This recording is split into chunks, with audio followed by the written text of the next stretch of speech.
திருச்சிற்றம்பலம். சோற்றுத்துறைநாதரின் திருவடிகளையும் ஒப்பிலாம்பிகை அம்மையின் திருவடிகளையும் வணங்கி எனது உரையை தொடங்குகின்றேன். இன்றைய பதிவிலே நாம் சிந்திக்க இருப்பது அப்பர் பெருமான் அருளி செய்துள்ள 5ஆம் திருமுறையில் உள்ள 33வது திருப்பதிகம். இந்த திருப்பதிகத்தில் அப்பர் பெருமான் சோற்றுத்துறை பெருமானை போற்றி பரவியிருக்கிறார். அந்த பதிகத்தின் முதல் பாடல் இது. திருச்சிற்றம்பலம். கொல்லை ஏற்றினர் கோளரவத்தினர் தில்லை சிற்றம்பலத்து உரை செல்வனார் தொல்லை ஊழியர் சோற்றுத்துறையர்க்கே வல்லையாய் பணிசெய் மடநெஞ்சமே அப்படிங்கிறது இந்த முதல் பாடல். இந்த பதிகத்தில் உள்ள முதல் பாடல் இது.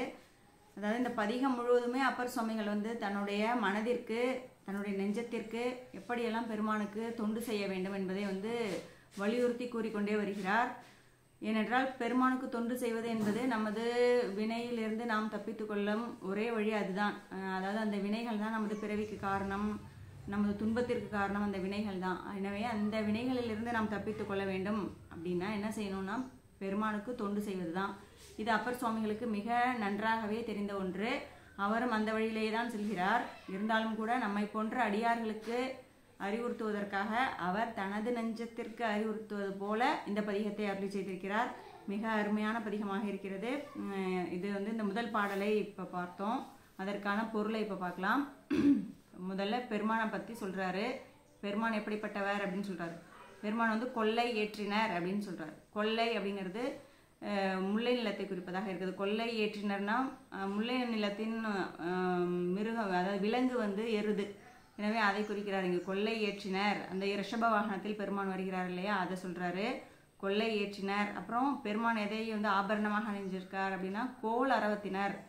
கோல் அரவத்தினர் அப்படின்னா கோல்னா இங்கே கொல்லும் தன்மையுடைய பாம்பினை தனது ஆபரணமாக பெருமான் அணிந்திருக்கிறார். அவர் எங்கே உறைந்திருக்கிறார் அப்படின்னா தில்லை சிற்றம்பலத்தில் உறையும் செல்வனார் அப்படின்னு சொல்றாரு. தில்லை சிற்றம்பலத்திலிருந்து தான் அவர் அந்த பஞ்ச கிருத்தியங்களையும் செய்கிறார் பெருமான். அவருடைய தனது அந்த நடனத்தின் மூலமாகவே 5 தொழில்களையும் பெருமான் செய்கிறார் அப்படின்லாம் பார்த்துருப்போம். அதனால அங்கே சிறப்பித்து சொல்றாரு. தில்லை சிற்றம்பலத்திலே அந்த பெருமான் உறைந்திருக்கிறார். அவர் தொல்லை ஊழியர் அப்படின்னு சொல்றாரு. தொல்லை ஊழியர்னா ஊழிகாலம், பல ஊழிகள் கடந்த பொழுதும் கூட அழியாமல் இருக்கும் ஒரே பெருமானாக நமது பெருமான் தான் இருக்கிறார். பல்வேறு ஊழிகாலங்களையும் கடந்து நிற்பவர் நமது பெருமான், அதைத்தான் சொல்றாரு. அப்படிப்பட்ட பெருமான் இந்த சோற்றுத்துறையிலையும் உறைந்திருக்கிறார். சோற்றுத்துறையர்க்கே வல்லையாய் பணிசெய் மடநெஞ்சமே அப்படின்னு சொல்றாரு.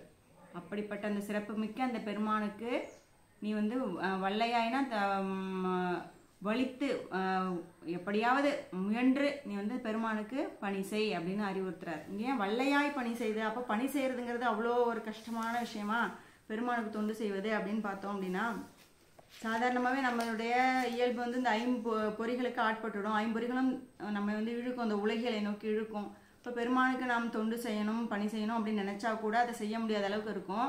அப்படிப்பட்ட அந்த நெஞ்சத்தை நீ இழுத்து, அதாவது எது அறநெறி, எது நன்னெறி எது அப்படின்னு தெரிந்து கொண்டு அந்த உலகிலை நோக்கி செல்ல வந்த நெஞ்சத்தை திருப்பி இங்கே கொண்டு வரணும். அதுக்காக தான் அப்படி வல்லையாய் பணி செய் மட நெஞ்சமே அப்படின்னு சொல்றாரு.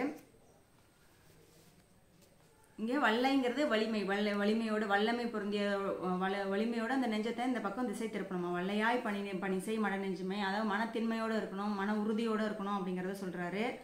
இப்போ இந்த நெஞ்சத்துக்கு ஏன் சொல்றாருன்னா, திரு அங்கமாலையில பார்த்துருப்போம், நமக்கு படைக்கப்பட்ட ஒவ்வொரு அங்கமுமே பெருமானுக்கான பணி செய்வதற்காக தான் நமக்கு இந்த உடலே கொடுக்கப்பட்டிருக்கு அப்படின்லாம் படிச்சிருப்போம் அந்த அங்கமாலையில.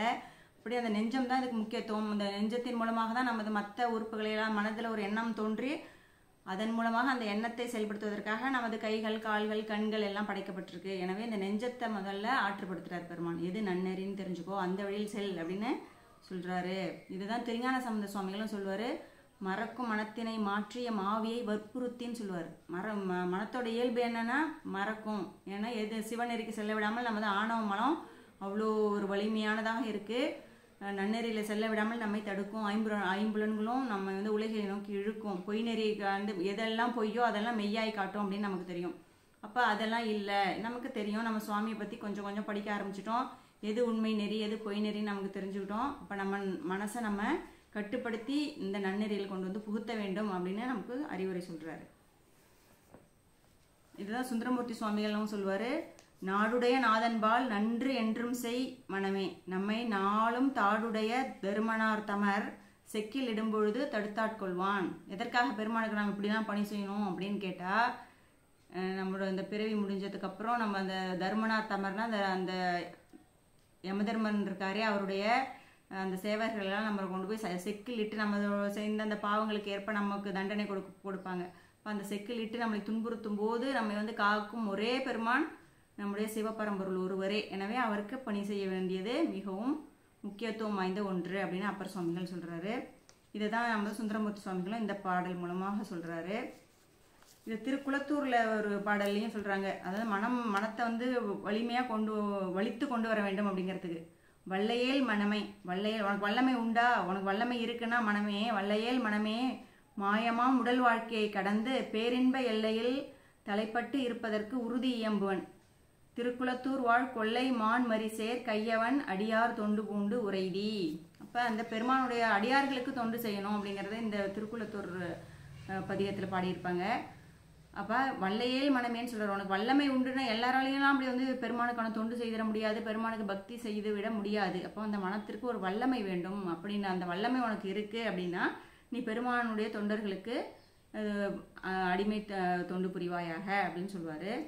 இதுதான் இங்க அப்பர் சுவாமிகள் இந்த முதல் பாடல் மூலமாக நமக்கு சொல்றாரு. திருச்சிற்றம்பலம். இத்துடன் இந்த பதிவு நிறைவடைகிறது. கோமல் ஹேமமாலினி விடைபெறுகிறேன்.